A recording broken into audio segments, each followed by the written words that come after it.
So today we're going to look at A Christmas Carol, and in particular how to structure an answer to a question on the AQA paper, and the question's theme is going to be on social responsibility. So let's quickly crack on with this. Okay, the assessment objectives on the AQA paper 1, they're the same. The AO1, AO2 and AO3, 12, 12 and 6.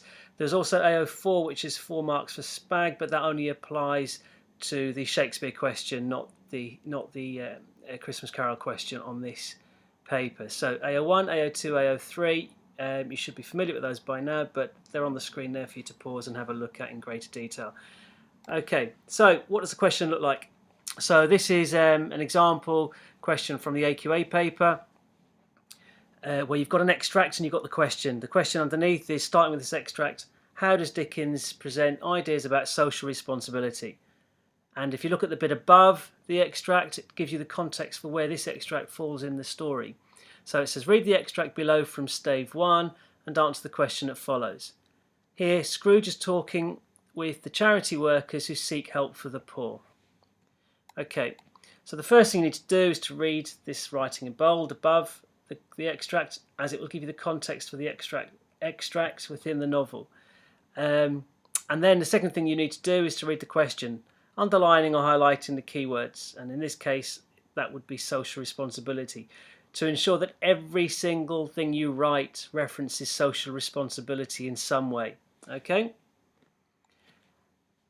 So the next thing to do is to jot down what you know about the object of the question, in this case the idea of social responsibility.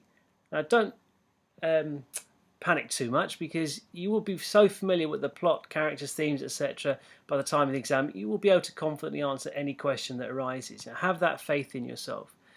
So a few bullet points. This was Dickens' underlying message. We should all be more responsible for others. He deplored the levels of poverty in Victorian Britain based on his experiences, both as a child growing up but also as a court reporter. He despised the way society ignored the desperate conditions of children working in the workhouses, whilst the rich enjoyed comfort and wealth. He had very little faith in political or church movements to counter the problem, believing the new poor law was harsh and unfeeling. Do check out my other videos on Christmas Carol, and I break down these areas in a lot more detail than I will do for this question. Okay, so you've got the exam question in front of you. I've had a little go at highlighting and annotating this exam question, this extract with this exam question in mind. So this is just an example of how you could go about doing this. You should annotate the exam question in the exam as well, but maybe not to this extent, but certainly spend, you want to be spending 5 or 6 minutes doing a plan for this question. Remember, the examiner's report every year states that students who show evidence of planning routinely secure higher marks, because their answers are structured far more effectively. So you highlight or underline key words in the question, plus anything from the extract that stands out as relevant, remembering to annotate as you do so. And these will form the points that you make. You could identify a technique, but also a link to the question. Okay, you might not be able to read my handwriting, it's pretty poor on this, but I said I wasn't doing it for this screen necessarily. I was just going through the process. Okay, now jot down some points you can make based on the extract with this specific question in mind. These are just a few, so you can use others. Okay, use of the pronoun we highlights Dickens' belief we are all in it together. Repeating thousands emphasises the huge number of people in abject poverty. So you've got your 2 techniques there. Suffer greatly is an emotive representation of the poor. Are there no prisons? Reflects attitude of the wealthy, that being poor is a crime. Decrease the surplus population, stating the view that the more of the poor that die, the better the situation would become. And of course, that line comes back to haunt Scrooge later on. The treadmill and new poor law, contextual detail, Dickens loathed them. Idle, the poor are lazy. Poor want abundance, the capitalisation of these for emphasis. It's not my business, again reflecting the wealthy's poor attitude to social responsibility, not to interfere with other people's business.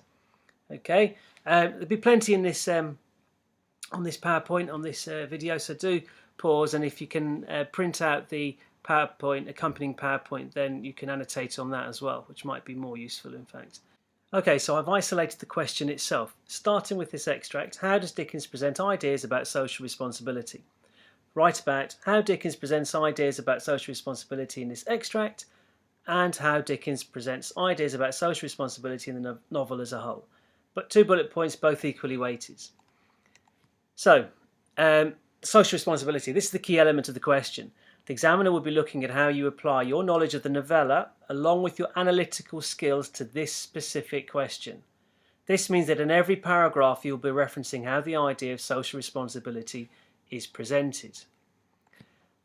The first part of the question, focusing on the extract, you should identify pieces of evidence that support the points you wish to make, so annotate the extract. So, how is the idea of social responsibility presented in this extract? Well, negatively. Scrooge believes it's not his business and that the government are dealing with the issue. See the previous screen for greater detail there. Next part, jot down some initial ideas about how this theme is presented elsewhere. Look back to one of the previous screens for ideas. For example, what does Scrooge learn about the consequences of not caring about others? Focus on the fate of Tiny Tim and the influence the ghosts exert over Scrooge, including the ghost of Marley. Possibly explore Scrooge's own redemption and how it carries Dickens' message. Now jot down some quotes you can think of, you may be able to think of in relation to these. For example, I wear the chains I forged in life, or his wealth is of no use to him. He don't do any good with it. Okay?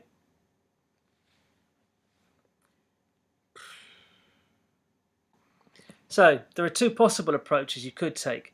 The first is to write 4 detailed paragraphs. So 2 based on the extracts and 2 from the wider play.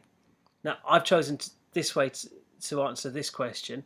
However, certainly my brighter students, I advocate the second approach, which is to write 3 very detailed paragraphs where you incorporate both the extract and the wider novella into each point. So it's up to you which way you choose to answer it. So whichever approach you do take, the examiner is going to be looking for certain elements to be ticked, to be satisfied. So to do this, you could use the following to help. This is how to structure an individual paragraph. So you might have your PEAL or your PETE, whatever your teacher's done. If it works for you, then absolutely continue with that. This is just another way you can ensure that you tick all the boxes the examiner's looking for. Your P2C paragraphs, your point, evidence, technique, explanation, reader response, context. I've separated context a little bit there because it's worth 6 marks of the 30, so it doesn't need to appear in every paragraph, but certainly in 1 or 2 of them. Now, you don't have to put them in this order, but so long as these components are contained within each paragraph, that's the most important thing. And additional key point, tentative analysis for the higher marks, using words such as perhaps or however, and then a general summary of how to analyse. Link, quote, explain, terminology, effect, and explore.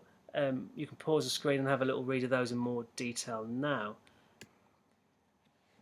It's always advised to write a little introduction, just 1 sentence or maybe 2 short sentences that set out the basic idea underpinning your response. So to this question, for example, Dickens believed that Victorian society would be a lot fairer if those in positions of power and wealth did more for the poor. He believed that we all have a responsibility for those around us, and uses the examples of Scrooge and the Cratchits to make his point. So there's an example of how you could just kind of summarise your answer to the question in 1 or 2 sentences.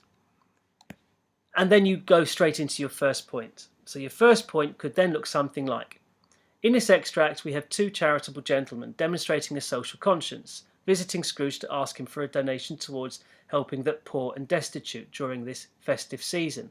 So there's my point and there's my embedded evidence.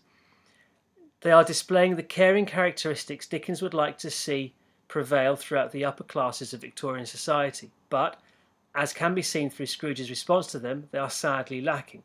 So there's a developed point with my bit of context and a bit of an explanation. The men insist hundreds of thousands are in want of common comforts at this time of the year. The alliterative common comforts highlights that it is the basic needs that are in short supply, like food and shelter, reflecting the dire situation that exists. Repetition of thousands adds to the sense of despair, revealing that vast sections of society do not even have the means to provide the basics for their families. Dickens, by establishing the need for this, help has enlisted the empathy of the readership, and yet Scrooge's response is bluntly, "Are there no prisons?" implying that being poor is a crime, immediately creating an intense dislike in him for the reader. This attitude was very reflective of the wealthy and those with power, and Dickens felt that unless their attitudes changed, the situation would continue to deteriorate. He disliked the recently enacted Poor Law as it was very harsh, separating families and forcing workers to live under extreme conditions, deliberately set up as such as a deterrent to asking for assistance. Dickens' own upbringing, where he saw his father imprisoned for debt and his job as a court reporter, gave him an insight into the terrible conditions that existed for the poor, and he was determined to do something to rectify things. Okay, so you can see all the elements that I've contained within that paragraph, ticking all the boxes for the top band criteria. So, a couple of further points that you could make. From the extract, the first one, Scrooge implies the poor are idle, and if they died, at least it would decrease the surplus population. Quite a cold, callous view to take. This displays an abhorrent attitude towards the poor and lower classes. These words come back to haunt him when the ghost of Christmas Present repeats them to him when discussing the life prospects of poor Tiny Tim. Scrooge believes that because he pays his taxes, he does more than enough, declaring, "It's not my business to help others. It is enough for him to mind his own business and not interfere with other people's."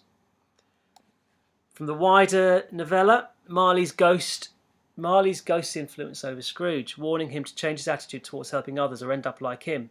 "I'm here tonight to warn you that you have yet a chance and hope of escaping my fate. I wear the chains I forged in life." Also the influence of the other spirits, especially in showing Scrooge that the poor aren't idle, through the examples of Peter and Martha Cratchit, with one planning his future business and the other having just returned home from a 14-hour shift doing back-breaking work. And significantly, the realisation that it is his poor wage for Bob that not only keeps the family in poverty, but also means that poor Tiny Tim will soon die.